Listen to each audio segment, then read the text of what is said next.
story, so. Well, amazing. Is it, We're good. is it working okay? Working. All right. All right. That's the topic for today. Your wife's name is?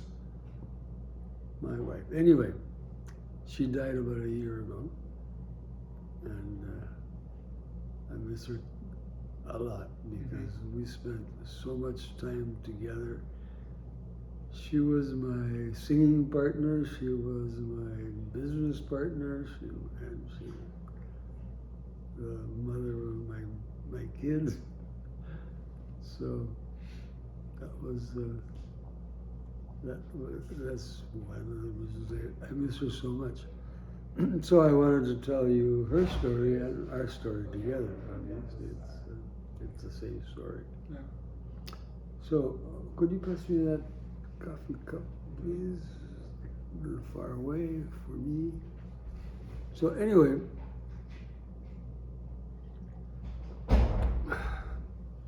I met her at a party. Hello. Hi, don't let me interrupt. Miles, it's nice to say hi. Nice to see you. You know that we have a nickname for you? Yeah, no, I'm good. What? I'm good. No, your nickname. Oh, what's my nickname? Kilometer. Just kind of the Latinized version, you know? Is that what we do? Thank you. Have a good one.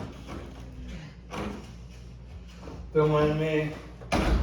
We will mind. Sorry, don't mean to interrupt. You guys continue. Nice to see you, Miles. And nice to see you as well.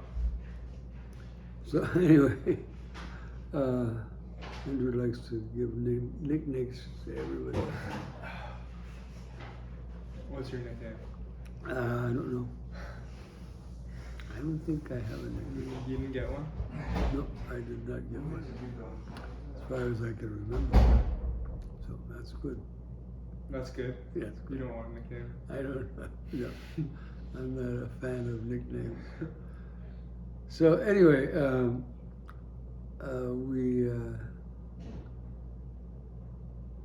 I met her when she was about to enter USC, and so was I. I was already 2 years into college, and she was going to be a freshman, and so we met at a party that was designed to get the Mexican kids together, so that we would have know each other and possibly marry each other, and that was. We had a number of women in Los Angeles who were Mexican, and their role in life was to get other Mexican kids together. And they did. They worked with me, no, without a doubt. So anyway, I went to a party,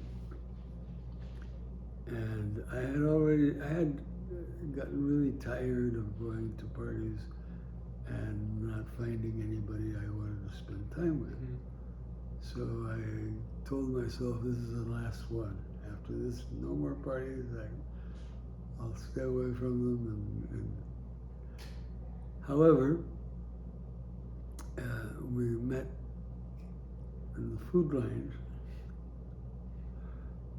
and we had supper together at this party, and that was it. And I was struck, and she seemed to have been as well.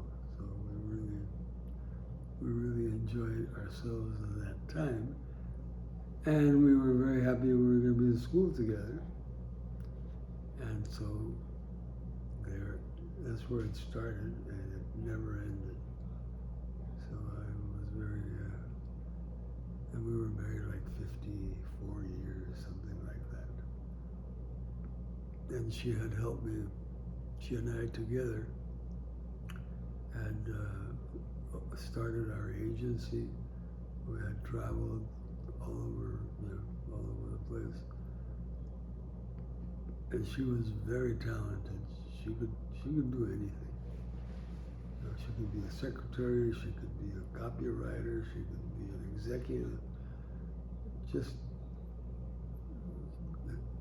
lots of talent. And she was very beautiful, and I was very lucky. However, not so lucky because I lost her about a year ago. And that's been, you know, a big loss for me because there was still a lot of things to do together. So she was not around, fortunately, when the house burned down. When our house just became a cinder, and so she didn't have to go through that because she had been in charge of the house. She was an interior decorator. I mean, that was one of her talents. She could put stuff together really, really well. So I was very happy with her all the time. And then she developed a cancer, and she was gone. So anyway, that's. But let me tell you about our story together. Some of it you've already heard with me alone, but you know, I may not have mentioned her when I was talking about me. But I think she deserves to be a big part of this. So we met at as I was saying, at the food line, had supper together, and I went home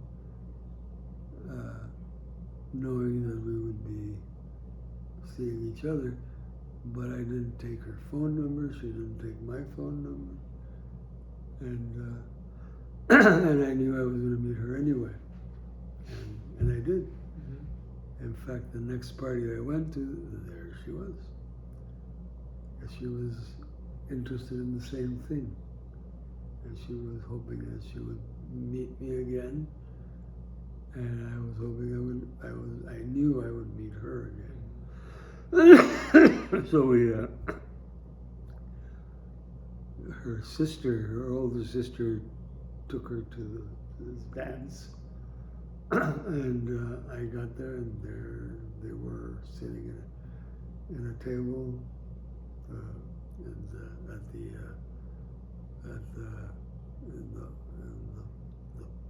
The place where the party was, the dance was being held, and they invited me to sit with them at their table, and I was very happy to do that. And by that time, we did exchange information about what we were up to and who we were and whatever. But as I say, there was never any doubt in my mind that this is it. And so I was with her when she graduated from high school. That was a big deal.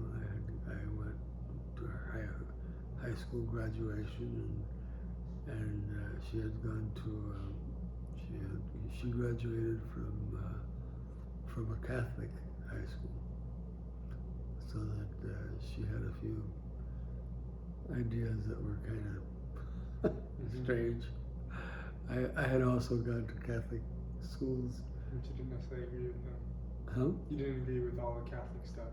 No, I didn't disagree with it either, but it wasn't my thing, and the reason it didn't turn out to be my thing, because my mother was very religious and she took us to mass every Sunday and things like that. But my father was anti-Catholic. He was not Catholic. He was anti-Catholic, like most Mexican men were that, because in Mexico we had, wars between Catholics and non-Catholics and stuff like that. It was a big deal. to be a Catholic, and it was also against the law in Mexico for officials in the government to be Catholic, Mm-hmm. and my father was a Mexican government official, Mm-hmm. and so he was, as I say, anti-Catholic and didn't believe in it, and he agreed to go to Mass on Christmas Eve Mm-hmm. every year, just to keep peace in the family. And so she was in a Catholic school, and I went to her graduation at the Hollywood Bowl. Mm-hmm. I mean, this is a big deal. And she was a very smart person, and she argued with the nuns all the time. And so that was how it all started. And then I began to see her often, and we started school together, and she and I were. I had thought that having a girlfriend in college would be a bad thing to do, because I was going to waste a lot of time being in a courtship, and I needed to, Focus. focus on school.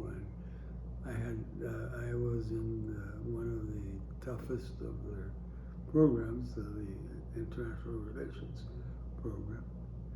But I was in the third year of it, and then she joined the school, and she started the same curriculum, the International Relations, but it wasn't because of me, it was because that's what she wanted to do as well. And so it was fun because we were together a lot. And I was not happy to be, as I say, to be seeing her, and I said, let's not see each other during school. And she said, okay, let's not see each other during school. So what we did instead was we went to college at the same time, and one day I walk into the cafeteria, and there she was sitting with a guy, and I said, "What is she doing sitting with a guy?" But she was obviously not betraying me or anything else. But I felt jealousy. And I said, well, that's not working. So instead let us see each other, and but let's get together with academically. So the IR people had a table, my friends, and she joined us there. And she became really good friends with all of the guys in my circle. They loved her incredibly a lot, because she was very smart. Besides, I mean, she could hold her own with, IR people without any trouble at all.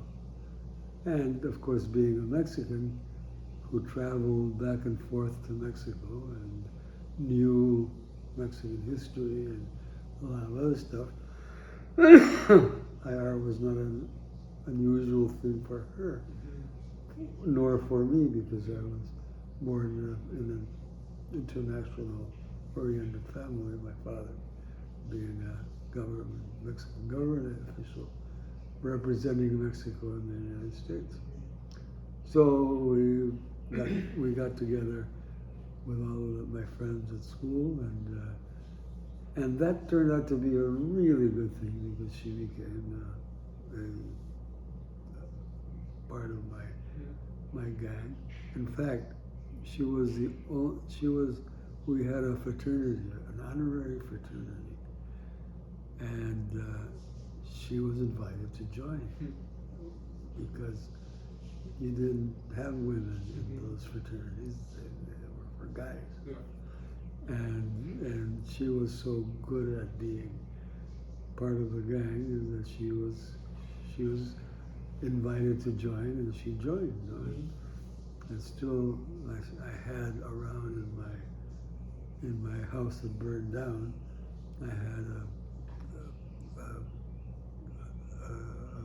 a letter inviting her to join the fraternity. Wow, that was a big deal. But the big deal was that it wasn't my doing. I didn't invite her. They did. And okay, so we were together a lot, and I was no longer jealous of me for being with her, and I didn't think it was a waste of time anymore. Yeah. I thought, okay, let's just be normal about all of this. So that was the beginning of our courtship. And so I graduated and went off to the Fletcher School in Boston, or in the Boston area. And I left without her, and I was not happy at all in school. I didn't have her, and I had to be putting quarters in the phone in great numbers, and so I decided that I would invite her to marry me, and she agreed that we would do that. And so I went home from Boston one time, and I, planned with her that we would elope with my parents and her parents, because we were sneaking around. A real deal. And they said, absolutely not. You're not going to get married like that. Something of what will people say kind of thing, no? Because if they saw you marrying like that, they said, oh, she must be pregnant. Of course, this is what you do when you're pregnant. But we weren't pregnant, and had no intention of being. So I came home, and I invited her to join me, and then we agreed to give them a month, give my parents and her parents a month to prepare a wedding. So I went back to school, and then I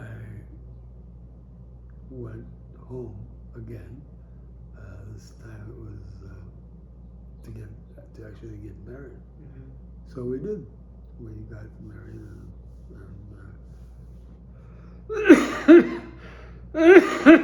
and then drove to Boston together in the convertible Mustang that her father had bought for her when she was graduated from high school. So there we were in the middle of winter, driving to Boston. And we had a very, very interesting time on the road, because we both got to know the United States and parts of the States that we had never dreamt of going to, like Connecticut, New York. We just had a great time. We went through the South and Mississippi and those southern states. And of course they were very hot at that time because of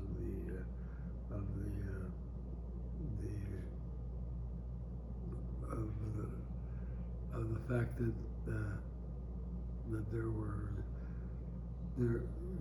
these places were kind of wild, because people were becoming free. Not only the black people, but everybody was becoming free, because you can't have a partially free place without everybody being Yeah. freer than they were before. So we went through. Oh my God! Look at those beautiful eagles flying up there.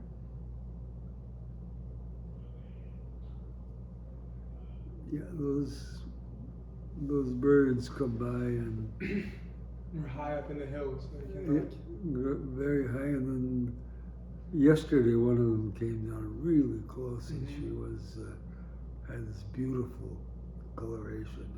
Very nice. So this is a great place to sit for me because I see a lot of birds and a lot of eagles mostly. That's which is very unusual because I had never noticed eagles before. But there they are. Anyway, so we went to we met again. We went to school together,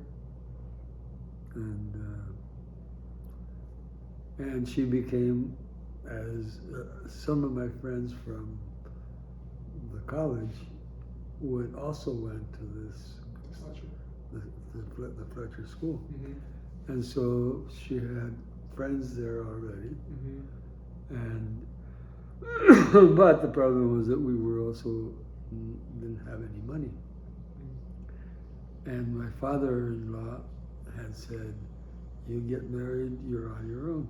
No, he didn't mean it, but he said it.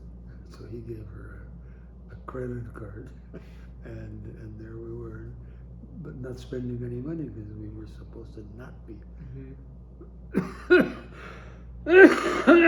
Boy, this is the cough. It's all the remnants of that. it's almost gone. Yeah. So anyway, so we were together and driving around in her car and having a great time, and going to the school and having a great time going to school. And then she got a job because we were impoverished, and she got a job at Harvard as a secretary, which she'd never been a secretary before, but she could type well and she was smart. So, and she went to this. Oh, sorry. Wait, let me So sorry. Yours is right next to Yes.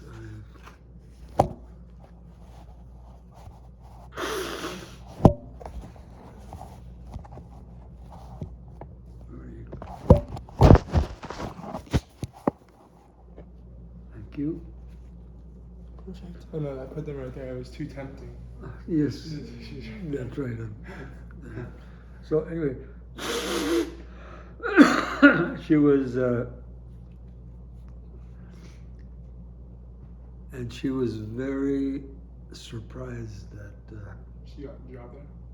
at the job because Boston is a very unfriendly town. People don't talk to you in Boston. So she was. She spent a year at being a secretary, and she had another secretary right next to her, and the other secretary would never talk to her for just even sometimes a hello in the morning, but that was it. And then and she asked her at one point before when we were about to leave, he says, why are you so unfriendly? You know? And she said, well, that's the way it is here in Boston. I mean, you only talk to your friends. You don't talk to people. And so for the next week or so, they began talking, and they broke the ice, no? But, and for a Mexican, being in a place where they don't talk to you is ridiculous, no? Because the thing you do when you come into a room with a Mexican is you say hello and you give them a hug and stuff like that. We're very friendly. We're very friendly people. So she was very surprised that this lady wouldn't talk to her. So they finally broke the ice when we were about to leave for our next adventure. And our next adventure turned out for me because I wanted to. I had an appointment with the Mexican Foreign Service, and I didn't want to go there because they don't pay you any money. I mean, you're on your own there as well. I've been on my own financially for a while, so I decided that instead I would get a job, and so I looked for a job and I found one teaching political science at a university in Puerto Rico. And we thought, boy, that would be exciting. You know, that we would take off to Puerto Rico and have a wonderful time there and practice bilinguality, because I was teaching in Spanish all the time. I had never been to school in Spanish, not even in Mexico. Yeah. I had always been either with, except for my Mexican nuns up until the third grade. I had never studied in Spanish.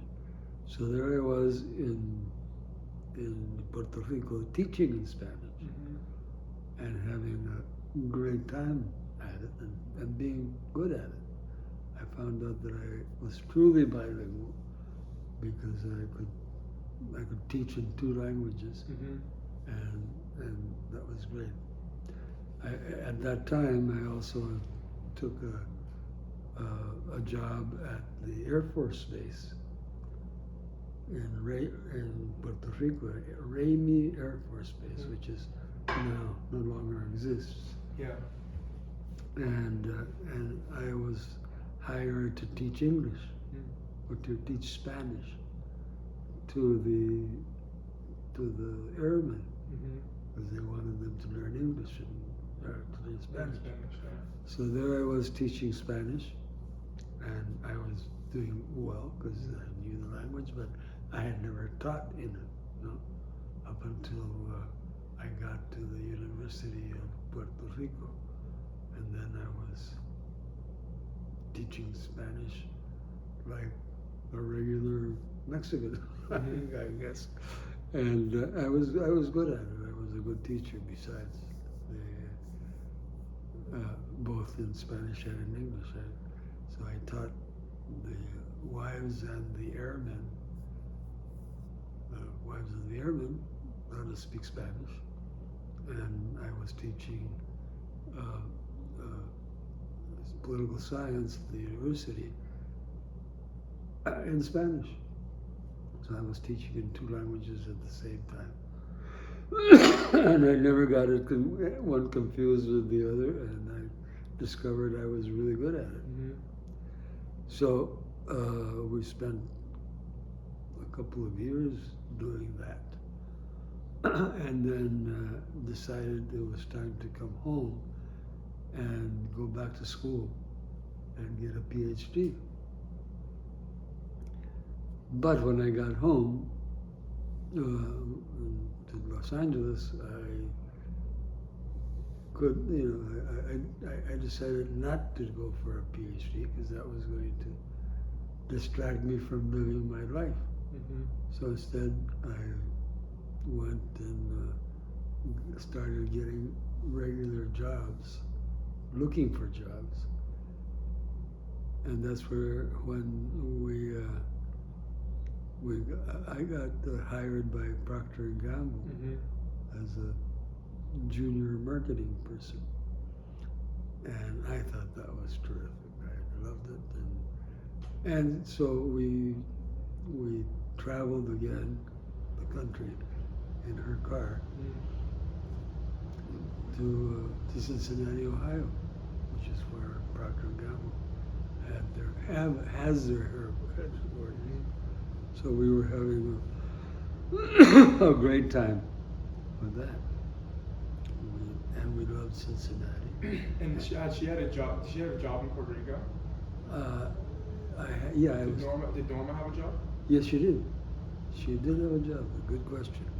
She got a job being a secretary to the dean of the college Of the same school? of the same school.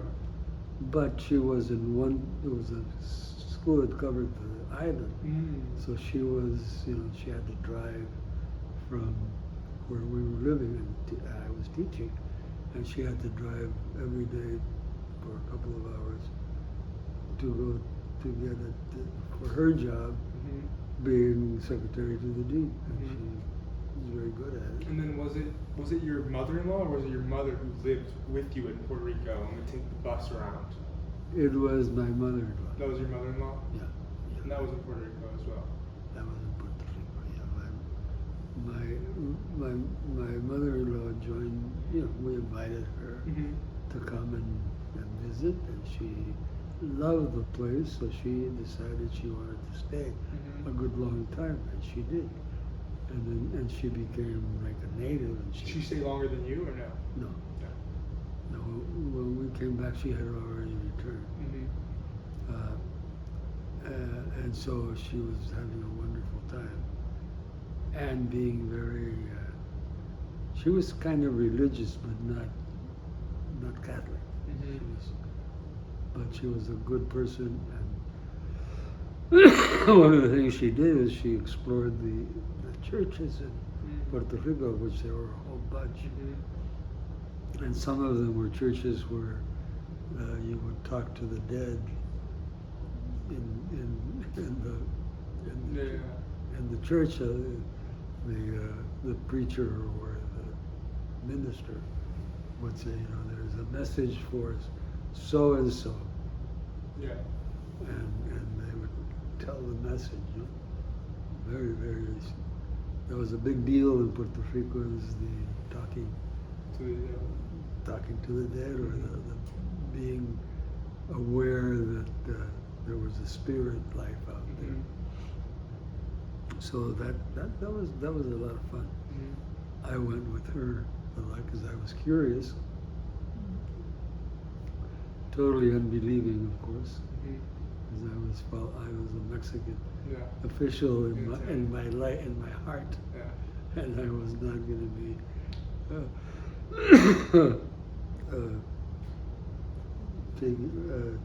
doing religion, but I was interested in it because I was also getting to know the place, and so I joined her in her mission of getting to know churches and stuff like that. So that's what we were up to for a good while, and then when we came back to Los Angeles, which was home for my parents and for me, I got a job. I got several jobs until but I couldn't get a good one. So I was, bless you. I was doing the job of looking for a job all the time, just sending resumes. And I sent lots of resumes. And where'd you find the Procter & Gamble, advertisement for the job?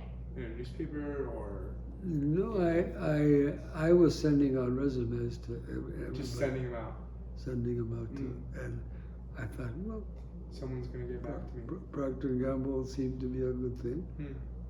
And then the head of sales for California invited me to interview, and then explained to me I was growing a mustache. And he explained to me that it was okay to wear a mustache, but it wasn't good for me to be wearing a mustache, because people will be looking at your mustache instead of at you. And that's not a good thing it's not convenient for you. And so I went, okay, fine, good. I will go home, shave it up. And it was a scrawly little mustache. Yeah. Wasn't even good one. Yeah. So I said, okay, no more mustache, and it didn't bother me one way or the other because it was not a real It mustache. wasn't, yeah, no connection yet. And then the guy who interviewed me thought I was good enough to send to Cincinnati Mm-hmm. to interview the personnel Wow. people. You had to drive to Cincinnati just for the interview. No, they paid my way. So you knew you had the job. Yeah, no, didn't know I had a job. I had an interview for Yeah. a job In Cincinnati. in Cincinnati. Yeah. Yeah, but since the practice in the States is that if you're interviewing, the people who might hire you will pay for it. Mm-hmm. Mm. And they did pay for this one. That's cool. And I got there and I got a job. Wow. I got the job and I think I may have told you about that part Yeah. of the experience. And it was a great experience. Yeah. And then at that point, we had a child, had Mhm. a baby, and there was no job for Norma because she was now a mother, and that Mhm. was her job. She was having a good time being a mother and being a wife, and she made a lot of friends in the neighborhood where we were. Because we were part of a group of people who were traveling around, who were young and had jobs in all kinds of places. So when you got to a place, there were other people in your same condition. So she did that. Where is? Oh, here it is. I'm not gonna grab that Kleenex.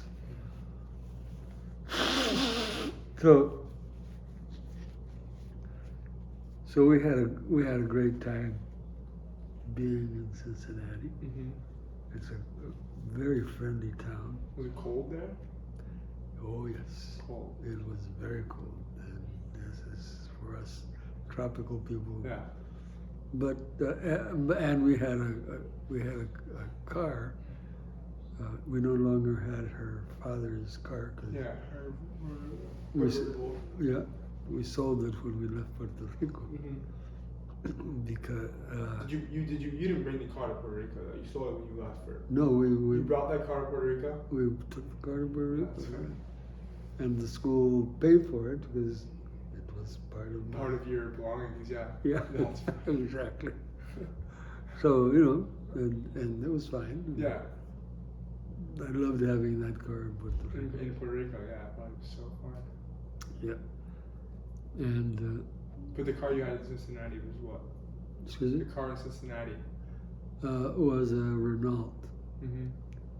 and every time the temperature got below X, Mm-hmm. it wouldn't start. Mm-hmm.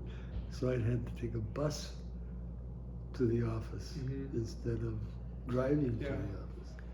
So that was a big issue, but nothing to be done about it. So Mhm. we then moved to Chicago. I got another job Mhm. instead of Procter & Gamble. I went and I interviewed at the name of the company was the Alberto Culver Mm. company, which had Alberto PO5 shampoo. Mm-hmm. Oh yes, yeah. That was their thing, and they hired me as a brand manager, and I was, I was having more fun there because I had a bigger job than I had at Procter & Gamble, and it was a lot more loose and structure free. Mm-hmm. So I could do a lot of the stuff that I wanted to do. And then from there, and Norma still didn't have a job, and wasn't looking for one. Mm-hmm.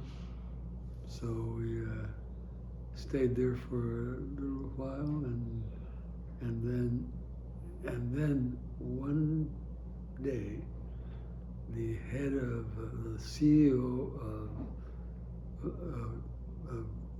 not Procter and Gamble, but of McCann Erickson, the agency, to whom I had sent a resume way before. Wow. And so he got a hold of me and said, sorry I haven't answered your letter, but I've been traveling or whatever, and so why don't we talk? I'm going to be in Chicago, and I'll be in X hotel. And I said, okay, and because I was not unhappy at Culver, but I thought I could do better. Mm-hmm. And all of a sudden, here I have the head of an agency calling me, Yeah. and the only reason they would call was It's because they wanted to give you a job. they wanted to give me a job, exactly. So he gave me a call, and I said, okay, I'll be there. One morning, it was snowing, and I got to the interview like 3 hours late, Mm-hmm. and he had waited. The guy had, and these guys don't wait for people, no, but he waited for me, and he was there. In fact, he was getting his taxi when I got there, Wow. and I was there way late. Because you got too cold and your car couldn't start. Right, So you had to- exactly, and I was stuck in the snow. So it was. So I get there and I get an offer to go back to Puerto Rico Wow. because in Puerto Rico they were having a serious problem with one of their clients, Mm-hmm. and for some reason they thought I could fix it. And guess what? I could. So I took the job in Puerto Rico with McCann Erickson, and I had a great time. Good people. I liked Puerto Rico anyway, and so I went with Norma. We were now, And Christina now. and a baby. And we went to Puerto Rico and had a terrific time. Puerto Rico is the most fun place you can Yeah. live in. Everybody was having fun all the time, Mm-hmm. but we were serious executives, and you could do that too. And were you in San Juan in Puerto Rico? Or were you? We were close to San Juan. Yeah. Yeah, it was. Well, it's all San Juan. It's basically all San Juan, yeah. Yeah. Yeah, there's, the first time when I was teaching, it was far from San Yeah, Juan. right. You were in like the mountains or Yeah, but this time I was right close to to San the Juan. city, yeah. And we would go to San Juan for lunch and Mhm. stuff like that. It was a very nice place. And we made very good friends with our neighbors where we were living. We made very good friends with the people at the agency. Mm-hmm. It was a small agency. In Puerto Rico, it was a very small agency. And they were about to lose the Gillette account, which was Mhm. the biggest account that McCann had. And they said, well, that's the job, is to save that account. And I said, okay, I'll save the account. Having never worked at an agency Yeah. before. And was it an advertising agency? Yeah. Huh. And I'd never been in an advertising agency, but there I was at an advertising agency. Do you remember what was wrong with Gillette? Like, what was the problem? The problem with Gillette was that the agency could not satisfy the client. The client was very unhappy, and he was threatening to cut the account. Mhm. And so he had already said, you have 6 months. If in 6 months you don't fix it, goodbye. And what did he want? He wanted Better, good service. yeah. The service was bad. Huh. They couldn't satisfy this guy, Uh-huh. who happened to be a former colonel in one of the services, and he was a very Mm-hmm. tough guy. And he said, "I need service," and so that's why they sent Mr. Kummel, the head of the agency, to Puerto Rico or to Chicago to talk to me, Mm-hmm.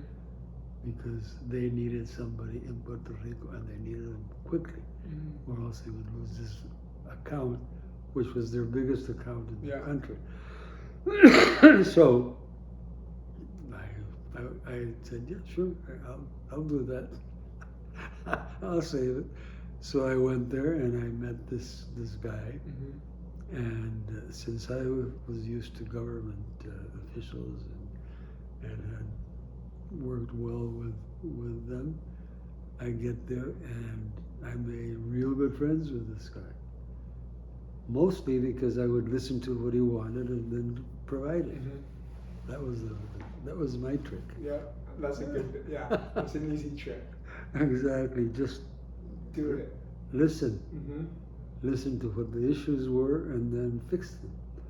And I was able to do that. It took me 6 weeks Yeah. to save it.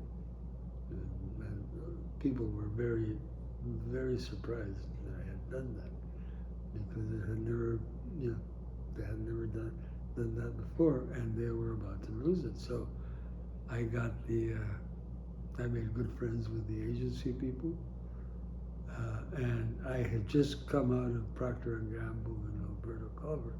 So one of my big deals, the thing that I learned in Procter & Gamble, was how to write a memo. Mm-hmm. That's just about all I took out from there. And I really learned a lot. But how to write a memo was a big, big deal. So I get to my job and I teach all the other guys there, since I was a senior member of the agency now, and I taught them how to write memos the way you did at Procter & Gamble, and it worked very well, because it helped them with all the clients. And as I say, it took me 6 weeks to save the Gillette account, and then I was home free. I had done my job, Mm-hmm. so that it took a little while, and Norma had been also working again with the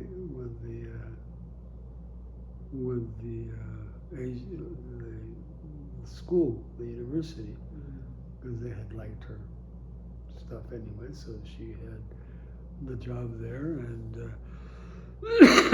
and we had a baby, and we had a wonderful time. How long was that for? How long were you with? You were in Puerto Rico for longer than 6 weeks after you saved the account. Yes, yeah, I was there, and I was thinking, I'm gonna hang around until McCann sends me somewhere else, Mm-hmm. and I was sure that they were gonna need help somewhere. So did you get hired? You got hired, and they said, if you didn't save the account, you wouldn't necessarily had a job anymore. Exactly, I would have been fired. But if you did save the account, you were gonna save the account, get paid for saving the account, and get a job at the company. Yeah, And that's what happened. that's what happened. Exactly what happened. So I took the. It was fun, and Yeah, that's amazing. it surprised me that it was so easy, Mm-hmm. because I'd never been asked to save anything. And why was the Gillette guy in Puerto Rico? Because he was transferred there. Mm. So he was a former colonel a colonel in one of the services, Mm-hmm. and he was used to people obeying orders and listening, Mm-hmm. right? Mm-hmm. And I happened to be a listener. I was a really good listener, and I would listen and I would understand, and then I would act the way I had been requested to act. Mm-hmm. So he was very clear to me what he wanted. There was no problem with what he wanted, and I did what he wanted, and it was the right thing to do. Yeah. So that's and Norma was out making money some other place at the university. So anyway, after that. After that, they did end up meeting you in a new place, right? They did it. They needed you in Mexico. In Mexico City, right? Yeah, exactly. And I was very lucky to have been in Puerto Rico because I had really practiced my language, my English.